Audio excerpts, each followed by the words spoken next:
Paz do Senhor. Hoje nós vamos para a terceira e última parte do estudo desta semana, intitulado Jesus e o relativismo do nosso tempo. Você já deve ter notado que a nossa ênfase é na justificação, porque a justificação é um dos absolutos de Deus que bate contra o relativismo da nossa sociedade, né? Então, esse nosso estudo está baseado nesse texto. A resposta de Jesus, quando ele diz: eu sou o caminho e a verdade e a vida. Ninguém vem ao Pai senão por mim. Ainda aprendemos no último estudo que o fundamento da justificação é a graça de Deus. Aprendemos também que a base da justificação é a morte de Jesus Cristo. Nós terminamos o último estudo da quarta-feira dizendo que para Paulo a justificação é o ato fundamental da parte de Deus, porque ela nos salva do passado e nos assegura do futuro. E se de um lado isso significa o cancelamento das nossas dívidas contraídas em Adão, né? Do outro lado ele significa a aceitação por parte de Deus, uma nova filiação, passamos a ser filhos de Deus e uma herança em Cristo. Somos herdeiros de Deus e co-herdeiros com Cristo.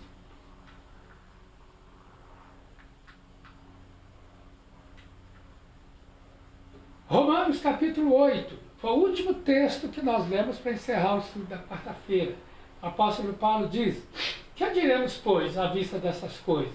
Se Deus é por nós, quem será contra nós? Aquele que não poupou o seu próprio filho, antes por todos nós o entregou, porventura não nos dará graciosamente com ele todas as coisas? Então, quem tentará acusação contra os eleitos de Deus? É Deus quem os justifica. Nós somos justificados pelo próprio Deus. Quem os condenará? É Cristo Jesus quem morreu, ou antes, quem ressuscitou, o qual está à direita de Deus e também intercede por nós. Quem nos separará do amor de Cristo? Será tribulação, ou angústia, ou perseguição, ou fome, ou nudez, ou perigo, ou espada? Então, segundo esse texto, enquanto Paulo salienta a importância da fé como meio de alcançar a justificação, lá na Epístola aos Efésios, Paulo vai escrever: pois pela graça sois salvos mediante a fé. Isso não vem de vós, é um dom de Deus, né? Não das obras para que ninguém se glorie. Tiago, então, enfatiza que essa fé precisa produzir frutos coerentes na vida da pessoa, ou seja, obras dignas de um justificado. Então, para que você entenda melhor, Paulo, então, diz que pelas obras da lei ninguém será salvo. E ele, em Efésios capítulo 2, versos 8 a 10, ele diz: pela graça sois salvos, mediante a fé. Isso não vem de vocês, não vem de vós. Isso é um dom de Deus, né? A salvação é um dom, é um presente de Deus, não das obras, para que ninguém se glorie, ou seja, para que ninguém se considere melhor que ninguém. E ele continua dizendo: pois somos feitura dele, criados em Cristo Jesus, para a prática das boas obras, as quais Deus, de antemão, preparou para que andássemos nela. Salvação é pela graça de Deus mediante a fé. Tiago, no entanto, enfatiza que essa fé precisa produzir frutos coerentes na vida da pessoa. O mundo tem que olhar para o cristão e ver nele alguma coisa diferente. né? Vê nele o amor de Cristo. Esse amor de Deus que está em Cristo Jesus que nós lemos. Né? Ou seja, obras dignas de um justificado. O homem atual, chamado de pós-moderno, rejeita a fé cristã por esta afirmar e defender verdades absolutas. Por isso o homem atual, né, o homem de hoje, que é chamado de homem pós-moderno, ele rejeita a fé cristã. Porque a nossa fé, ela defende e afirma verdades absolutas, enquanto que o mundo prega que tudo é relativo. Você vê que há então uma discordância essencial entre o mundo e Deus. A Bíblia diz em 2 Timóteo, capítulo 4, versos 3 e 4. Pois haverá tempo em que não suportarão a sã doutrina. Pelo contrário, cercar-se-ão de mestres segundo as suas próprias cobiças, como que sentindo coceira nos ouvidos, e se recusarão a dar ouvidos à verdade, entregando-se às fábulas. O que o apóstolo Paulo está dizendo é que haveria tempo, e eu creio que nós já chegamos nesse tempo, há muito tempo, né? Há décadas nós já chegamos nesse tempo, em que as pessoas não suportarão a sua doutrina. E aí vão começar a inventar coisas, né? Dentro da própria igreja. Vão começar a inventar coisas. Vão deixar de pregar sobre o pecado. As igrejas hoje, não são todas, é claro, mas muitas igrejas hoje não falam mais sobre pecado. Tudo, para o cristão, tudo é justificável, né? Pelo contrário, cercar-se-ão de mestres, segundo as suas próprias cobiças. Cercar-se-ão de pessoas que digam o que ele quer ouvir, que digam o que é confortável para a pessoa, né? Que tire aquele sentimento de culpa da consciência das pessoas, como que sentindo coceira nos ouvidos, e se recusarão a dar ouvidos à verdade, entregando-se às fábulas.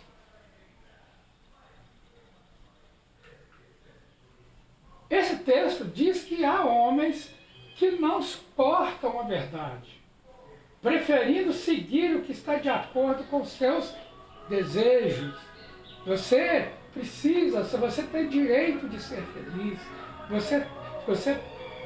A felicidade é tudo, né? O importante é ser feliz. Não, o importante é crer em Jesus. A felicidade pode até vir consoante isso, mas o importante é crer nos absolutos de Deus e praticar esses absolutos. Por isso, procuram por mestres que ensinem o que eles querem ouvir. Em Romanos, capítulo 1, verso 18, está escrito, né? A ira de Deus se revela do céu contra toda impiedade e perversão dos homens que detêm a verdade pela justiça. Ou seja, a ira de Deus, que a ira de Deus é fato, ela se revela do céu contra toda impiedade e perversão cometida pelos homens, mas não são qualquer homens, são aqueles homens, quem pratica impiedade e perversão são os homens que detêm a verdade, que impedem a verdade, que passam por cima da verdade por causa da injustiça. Segundo esse texto, há homens ímpios e perversos que impedem a verdade de progredir, preferindo a injustiça.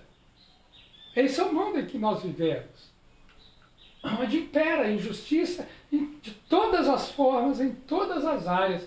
Essa é uma descrição do homem caído, que está destituído da glória de Deus e rebelde em relação à sua vontade. Romanos 3 diz, porque todos pecaram e destituídos estão da glória de Deus. Engraçado que esse versículo é a conclusão a palavra do apóstolo Paulo, pois em Romanos capítulo 1, Paulo mostra biblicamente que os gentios estão perdidos, são pecadores, estão perdidos. No capítulo 2, ele se volta para os judeus para afirmar a mesma coisa, que os judeus, apesar de serem judeus, de deterem, né,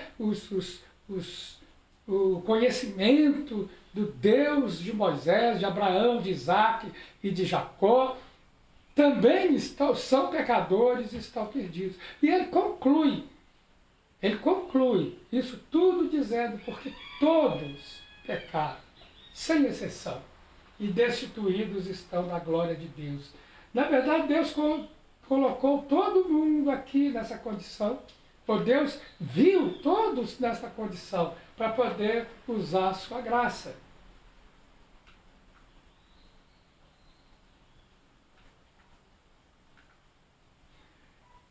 O outro versículo é de João capítulo 14, verso 6. Jesus disse, eu sou o caminho, a verdade e a vida. Ninguém vem ao Pai senão por mim. Todos pecaram e carecem da glória de Deus. E agora eu sou o caminho, ou seja, é como se Jesus estivesse dizendo, a glória de Deus sou eu. Jesus é a glória de Deus, manifestada ao mundo.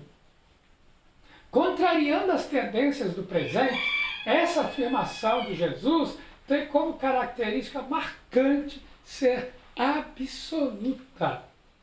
Jesus não utiliza artigos indefinidos, uma, uns, umas.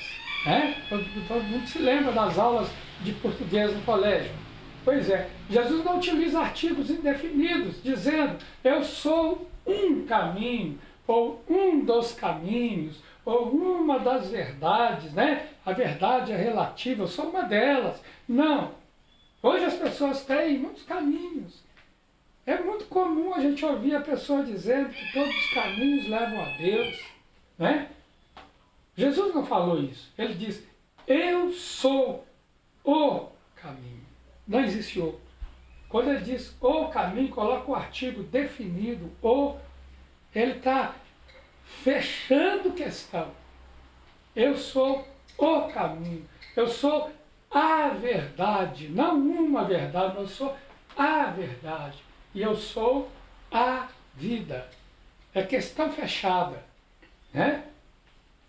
Muita gente acusa os cristãos de serem exclusivistas. Mas Jesus foi exclusivista. Ele não incluiu todo mundo nessa afirmativa. Ele incluiu alguns que reconhecem que o caminho é ele, que ele é a verdade e a vida. Não há outras possibilidades.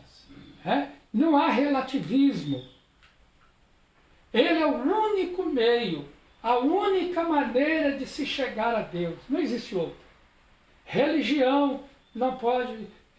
você jamais vai conseguir se chegar a Deus através de religião. Você jamais vai conseguir se chegar a Deus através de boas obras, através de caridade, através da sua bondade. Jamais. Jesus é o caminho. Ele é o único meio. A única maneira de se chegar a Deus é Jesus Cristo. Ele é a única fonte de vida. Em uma realidade tão plural que se refere às religiões, né? Nós temos mais de milhares de religiões no mundo. Essa declaração pode aparentar presunção e intolerância. Muitas vezes nós não somos acusados disso aqui, né? Essa declaração de Jesus pode ser, Jesus poderia, hoje ele seria acusado com certeza de presunção e de intolerância, ou seu intolerante, né? Mas Jesus não está falando de religiões e de igrejas. Jesus está falando de uma pessoa. Ele está falando de si mesmo, sobre um envolvimento com ele. Isso é cristianismo. Se envolver com Jesus. Ele é o Filho de Deus, enviado pelo Pai para reconciliar o mundo com ele. É isso que Jesus está falando. que Ele é o Filho de Deus, Ele que veio reconciliar o mundo com o Pai. Então, Ele é o caminho, não existe outro. Ele não é intolerante. Né? Em 1 Timóteo, o apóstolo Paulo diz, porquanto há um só Deus, fechou? E um só mediador entre Deus e os homens, Cristo Jesus, homem. Hoje é interessante esse homem aqui, porque é Cristo Jesus, homem. Nós sabemos que Jesus é Deus. Mas agora, depois da sua morte e ressurreição e sua assunção no céu, Ele nos enviou o Espírito Santo. E agora, se antes de Jesus nós tínhamos um Deus no céu e o homem na terra, separado de Deus, agora, após a sua morte, ressurreição e assunção, nós temos então um homem no céu, Cristo Jesus, que intercede por nós todos os dias, diariamente. E nós temos um Deus na terra, o Espírito Santo, que nos capacita, que nos orienta e que glorifica Jesus aqui no mundo. Sendo assim, aquele que está em Cristo, ou seja, aquele que nele crê, ou seja, aquele que confia nele, que entregou a sua vida a ele, aquele que fez o que o apóstolo Paulo diz de boa confissão, sabe? Que nós dizemos que aceitou Jesus. Aceitar Jesus é isso, é aceitar a verdade de que somente o seu sacrifício na cruz pode perdoar os nossos pecados e nos ligar a Deus novamente. Isso que é aceitar Jesus. Né? Aquele que está em Cristo, aquele que crê nele, né, está reconciliado com Deus. Se está reconciliado, porque não havia reconciliação antes, havia um desentendimento, né? Havia um desmembramento, a separação, e a palavra de Deus diz isso, que havia uma separação entre nós e o nosso Deus, e Jesus então veio para nos reconciliar, veio para tirar essa parede de separação que havia, né? E nós estamos então agora reconciliados com Deus, em paz com Ele, segundo Romanos 5:1. E nós podemos desfrutar a vida eterna, segundo João capítulo 3, verso 36, que diz: por isso, quem crê no Filho tem a vida eterna. Ele não terá. Você não terá a vida eterna, você já tem a vida eterna. O que, todavia, se mantém rebelde contra o Filho, não verá a vida, mas sobre ele permanece a ira de Deus. Ou seja, aqueles que rejeitam Jesus estão debaixo da ira. Lembra que nós lemos um versículo assim? Aquele que crê será julgado, que não crê já está julgado. Além desse, há outro aspecto que o presente texto nos ensina. Jesus declara ser a verdade. Em outras palavras, ele diz ser o marco referencial a partir do qual a vida dos homens deve se orientar. Ele é o nosso foco. Essa afirmação é um convite e um desafio para que os homens deixem de orientar suas vidas tendo a si mesmos como referências, buscando a felicidade a qualquer custo, né? Enfim, vivendo nesse mundo como se não houvesse Deus, né? Para que nós deixemos de orientar nossas vidas tendo a nós mesmos como referência.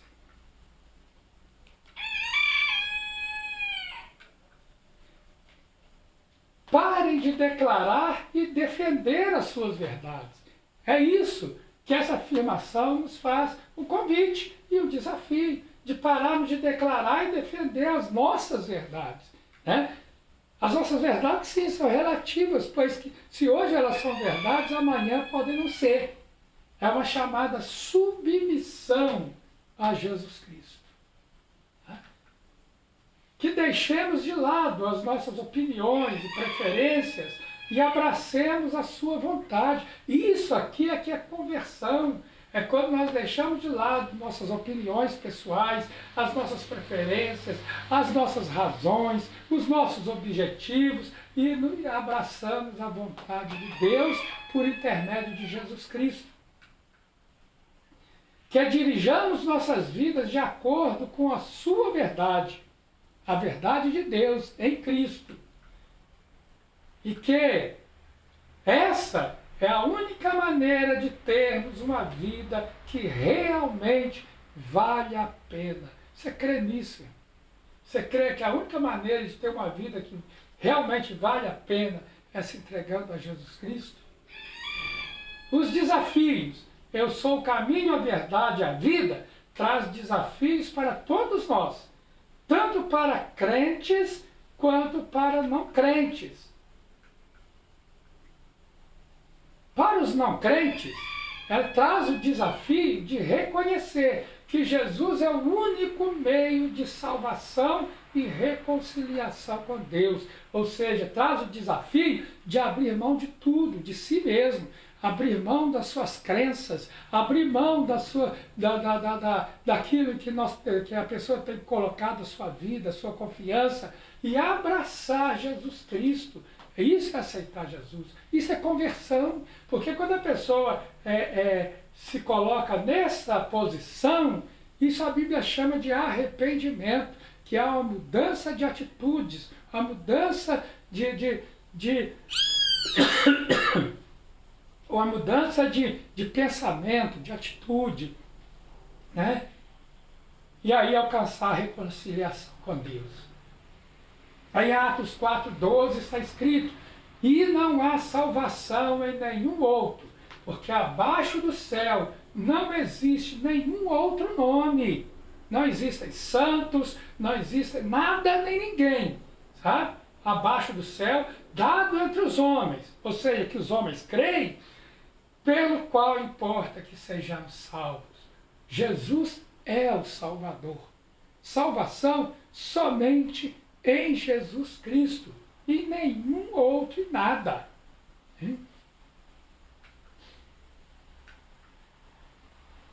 Para os crentes, existe o desafio de reconhecer que Jesus é o marco referencial a partir do qual devemos dirigir nossas vidas, ou seja, devemos focar nossas vidas e tudo o que fizermos, fazermos focados em Jesus.